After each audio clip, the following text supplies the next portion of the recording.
Queridos amigos e companheiros, mais uma vez aqui estamos para dar continuidade aos nossos estudos das segundas-feiras do Grupo Espírita Fraternidade, o nosso Caminho de Damasco de Garça. Vamos continuar com o estudo do Evangelho que estamos fazendo aqui particularmente abordando o Sermão da Montanha. Já fizemos 3 estudos, começando versículo por versículo. Falamos dos humildes, Mateus 5,3, dos que choram, bem-aventurados que choram, Mateus 5,4, dos herdeiros do planeta, os mansos, Mateus 5,5, e hoje queremos abordar o capítulo dos bem-aventurados, os que têm fome e sede de justiça, porque serão saciados, conforme nos encontramos no Evangelho de Jesus, segundo Mateus, capítulo 5, versículo 6. Com a graça e a bênção de Deus e orientação do Mestre Jesus, a proteção da espiritualidade, nós rogamos a assistência e ajuda para que possamos desenvolver de forma bastante proveitosa o estudo de hoje. Nós continuamos nos valendo do livro A Voz do Monte, do Richard Simonetti, e esta página para o estudo desse versículo 6 do capítulo 5 de Mateus: bem-aventurados que têm fome e sede de justiça, porque serão saciados. A página que o Richard escreveu neste livro traz por título A Justiça que Planejamos. Então vamos ver aqui o que o Richard escreveu e o que nós podemos comentar a respeito dessa questão da fome e sede de justiça. Esta afirmativa de Jesus parece distanciada da realidade, porquanto, aparentemente, a mais flagrante injustiça reina na terra, onde há ricos e pobres, bons e maus, santos e facínoras, atletas e paralíticos, gênios e idiotas. Ainda que esta justiça de que o Mestre nos fala exprima-se no atendimento aos inalienáveis direitos à liberdade, à propriedade e à vida, não a encontraremos na sociedade humana, onde, desde seus primórdios, há os que escravizam e os que são escravizados, os que roubam e os que são roubados, os que assassinam e os que são assassinados. Ela, quer dizer, a justiça, tem sido a bandeira de todos os movimentos revolucionários, agitadas por adeptos de todas as correntes sociais e políticas. Estes, entretanto, paradoxalmente, tão longo detêm o poder, transformam-se em novos instrumentos de injustiça, coniventes com as forças reacionárias que há milênios dominam o nosso planeta. Então vemos a abordagem inicial do Richard Simonetti sobre os que têm fome de justiça, bem-aventurados, porque serão saciados. Essa questão de justiça é largamente empregada, como ele diz, por quase todos aqueles que se alvoram de defensores, de protetores, como ele se diz, tem sido bandeira de todos os movimentos reacionários. Tem sido lema, tem sido bandeira de muitas levantes, revoluções e até mesmo guerras, movimentos sociais. Mas o que se vê na realidade são o quão pouco se leva em consideração realmente a questão da justiça. Como disse aqui o Richard, né? Tão logo, né, as pessoas detêm o poder, são levadas, chegam ao poder, esquecem logo a bandeira da justiça e continuam cedendo, dando sequência àquilo que ao longo dos tempos se tem visto, né? Como ele disse aqui, pessoas que escravizam e outras que são escravizadas, pessoas que assassinam e outras que são assassinadas. Então, veja que no seio da nossa sociedade grava esse tipo de comportamento. As pessoas às vezes ensaiam, né, movimentam-se em determinada direção, justamente chamando atenção por aquilo que é pedido, buscado ao longo, através de todos os tempos, aquilo que é anseio, né? No caso, principalmente aqui falando da justiça. Quanto tempo essa justiça é buscada e quanto tempo ela tem sido negligenciada. O Cristo disse, bem-aventurados que têm fome e sede de justiça, porque serão saciados. Mas como entender essa justiça, essa saciedade, diante de um mundo tão conturbado, como ele disse, onde há ricos e pobres, bons e maus, santos e fascínoras, atletas e paralíticos, gênios e idiotas. Quanta variedade, quanta distinção, diferença existe entre os homens, e como ver e como alcançar, idealizar até, porque ele faz justiça que planejamos. Que justiça seria essa que devemos buscar para que realmente tudo isso possa diluir-se pouco a pouco a injustiça, para que aí então a justiça realmente possa tornar-se preponderante através da mudança de atitude e comportamento, com certeza, que há de ocorrer nos espíritos, no homem, em nós. Poderia alguém lembrar que a justiça a que se refere Jesus não reside na vida material. Os que têm fome de sede e justiça serão saciados no além. Lá haverá castigo para os maus e recompensa para os bons. O problema é que, em princípio, os privilégios da terra fatalmente repercutem nas experiências do céu.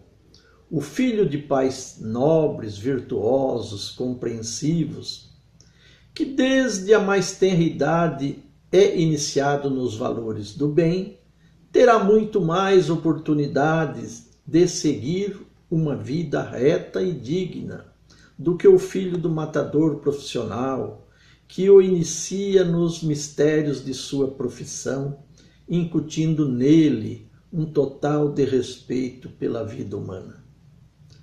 Levando mais longe semelhante raciocínio, poderíamos considerar que o indivíduo preso ao leito desde a infância, retardado mental, raciocínio embotado, seria um escolhido de Deus, porquanto isento das tentações do mundo e até mesmo impedido de praticar o mal.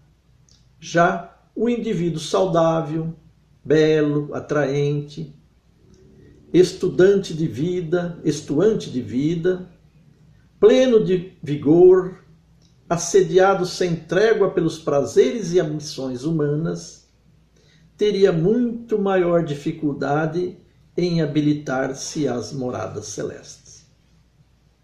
Então, vejamos aqui que pode haver opiniões diversas a respeito dessa questão da justiça, de que Jesus aí se refere. Como disse o Richard Simonetti, que poderiam dizer-se que isso se cumpriria no além, depois da morte do corpo físico. Lá, como ele disse, haveria o castigo para os maus e as recompensas para os bons.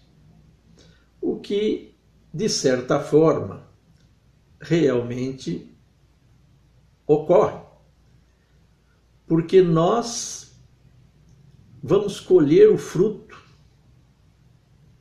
de tudo o que houvermos semeado. E isso processa-se continuamente. Nós somos os artífices, os construtores da nossa vida. Não só a vida física, mas a vida espiritual, a vida do espírito. E, portanto, aqui como lá, nós estamos sujeitos aos reflexos de como nós levamos a vida. Então não precisamos esperar a morte para sentir o peso do erro cometido, quanto gozar da felicidade pelo bem praticado. E nós vemos que diante de tanta diversidade de situações e condições em que o homem vive, como disse, uns nascendo em berços, filhos de pais nobres, virtuosos, compreensivos, com grande possibilidade ou com maiores possibilidades de herdarem essa condição e, portanto, se tornarem também pessoas de bem e virtuosas. Ao contrário, aqueles que tiverem a infelicidade de nascerem em lar aonde não existe o bom exemplo, ele fala aqui do matador profissional, mas são todas imperfeições que inclui o desrespeito pela vida humana. Isso poderá ter reflexo também naqueles que nascem sobre essas condições. Lógico que isso não é matemático. Nós somos espíritos com bagagem, trazemos uma bagagem e, portanto, embora suscetíveis de influenciações, sobretudo na infância, quando o espírito está mais afeito a receber essa influência, podendo seguir os exemplos recebidos. Mas nós vamos ver que pessoas criadas em bons lares, se descaminham, e pessoas criadas em lares desajustados seguem o caminho do bem. Portanto, não é preponderante a condição em que nós reencarnamos, o berço que nós recebemos. Embora, a infância da vida corporal é sumamente importante, sabemos, para delinear, ajudar o espírito a se formar, a desenvolver as suas potencialidades. Daí ser importante o tipo de ajuda que ele recebe, boa ou má. Mas, como ele diz, que aquele que está isento de tentações poderá se sair melhor, ao contrário daquele que sofre as influências. levando mais longe, ele diz, semelhante raciocínio, por mostrar que o indivíduo preso ao leito desde a infância, retardado mental, né, seria um escolhido de Deus, porque não estaria sujeito às influenciações do mundo, do convívio social. E o outro, né, que ele diz, o indivíduo saudável, belo e atraente, né, seria aquele que estaria diretamente sofrendo a ambição dos prazeres e das ambições humanas, com maior dificuldade em habilitar-se às moradias terrestres. Então são colocações que às vezes se faz levando ou observando a vida sobre a prisma somente da existência. Daí então ficar um tanto quanto difícil de se posicionar quanto a essa questão da influência. Mas a doutrina espírita nos ensina que somos espíritos com bagagem anterior, de alma pré-existente ao atual corpo que usufruímos. Daí então que isso não se torna preponderante, embora seja a importância, porque Deus, na sua inteligência suprema, fez tudo com o cuidado, com a devida e infinita sabedoria de que é dotado. E é isso que nos conduz para a justiça, que, embora muitas vezes não entendamos, ela está preponderantemente a benefício de todos. Admitindo semelhante absurdo, fatalmente cairemos na teologia medieval das graças divinas. Deus teria eleitos, cumulando-os de recursos em favor de sua salvação e recusando idênticos favores a outros. Há até quem lhe diga que ele faz sofrer aqueles a quem ama, preparando-os para a felicidade eterna. Conclui-se que, quanto menor o sofrimento da criatura, menor o amor do Cristo por ela. Absurdos assim têm levado muita gente ao materialismo. Se a própria justiça humana, apesar de suas limitações, estabelece que somos todos iguais perante a lei, como pretender que não sejamos iguais perante Deus, que é a justiça perfeita? Para que não incorramos em enganos semelhantes, é preciso que modifiquemos nossas concepções a respeito da justiça. Geralmente a concebemos como o atendimento aos nossos direitos e ao cumprimento de deveres alheios. Pouco pensamos a respeito do que devemos à vida, com B maiúsculo, ao familiar, à sociedade, mas empolgamos-nos no propósito de definir o que ele nos deve. Nossa fome de justiça situa-se por anseio egocêntrico. Sentimos-nos justiçados quando fazem o que desejamos. Que colocação importante e bastante lógica e clara que ele aqui nos faz, né? Primeiro, se admitirmos aquela lógica do que ele escreveu mais atrás, né? E até da teologia mencional das graças divinas, que Deus teria eleito, tem eleitos, que Deus faz sofrer aqueles para quem está reservada os benefícios futuros, né? Conclui-se que quanto menor o sofrimento da criatura, menor o amor do Criador por ela. Absurdos assim, disse o Richard, né?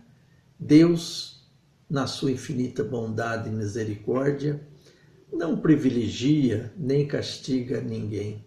Criou-nos em espírito, primeiro, simples e ignorante, como diz a doutrina espírita, quer dizer, sem privilégio nenhum. Todos criado em espíritos com a mesma condição, na mesma condição, sem diferença alguma, sem privilégio nenhum, mas todos dotados da mesma condição, capacidade de chegar ao objetivo do Criador. Qual é? O de que tudo a sua criação chega a termo, ou seja, para aquilo que ele nos criou, todos lá chegaremos. Alcançaremos a perfeição que cabe a toda criatura, a todo espírito. E isso se fará, não através de privilégio nem de castigo, mas do esforço empregado, da luta de cada um, diante da liberdade e do livre-arbítrio que ele nos confere, através das reencarnações, pois só assim nós podemos entender a justiça do Criador, Deus absoluto, que não privilegia nem castiga, como já falamos outras vezes, mas que dá as condições, oferece as condições para que todos nós alcançamos o nosso objetivo. E como faríamos isso? Como isso ficaria definido, determinado, depois de uma só existência, diante de toda essa diversidade, diante de tanta diferença existente? Estamos falando do presente, de uma existência que, comparativamente entre os seres, entre os homens, já é difícil de aceitar com a unicidade da existência. Agora imaginemos aqueles que nos precederam lá nas cavernas, nas idades medievais. Coitados, não tiveram condições mínimas. E aqueles que virão depois de nós, quando tudo estará melhor, progresso, evolução, poderão dizer o mesmo de nós. Coitados dos nossos antepassados. Não, mas não é isso. A vida são sucessivas. Aqueles que viveram ontem, somos nós vivendo hoje.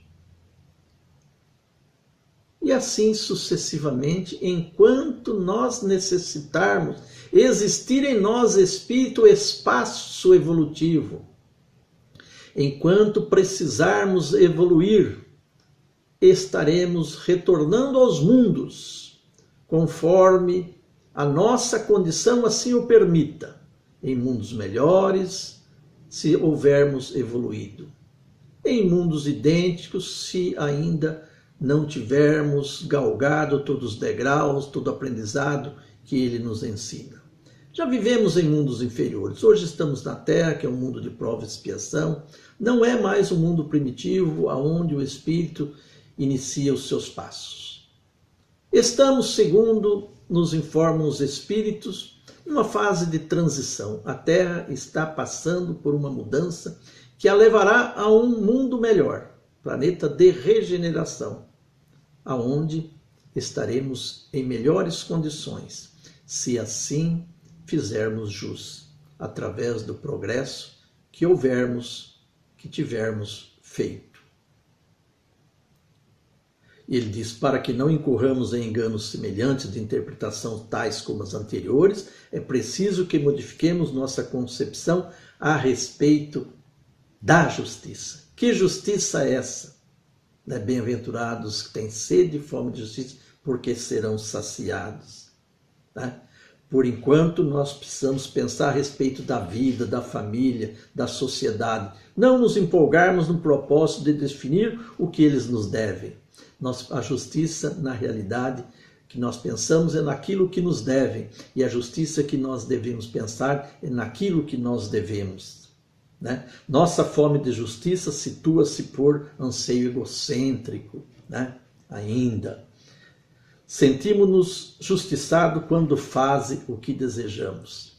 Se nos pagar, se fizer o que nós desejamos, nós estamos saciados com a justiça. Senão nós não estamos. Mas não é dessa justiça que Jesus fala. Jesus fala da justiça, de que nós seremos saciados pelo bem praticado, pela vida reta que levarmos, seguindo as leis de Deus e os ensinos de Jesus.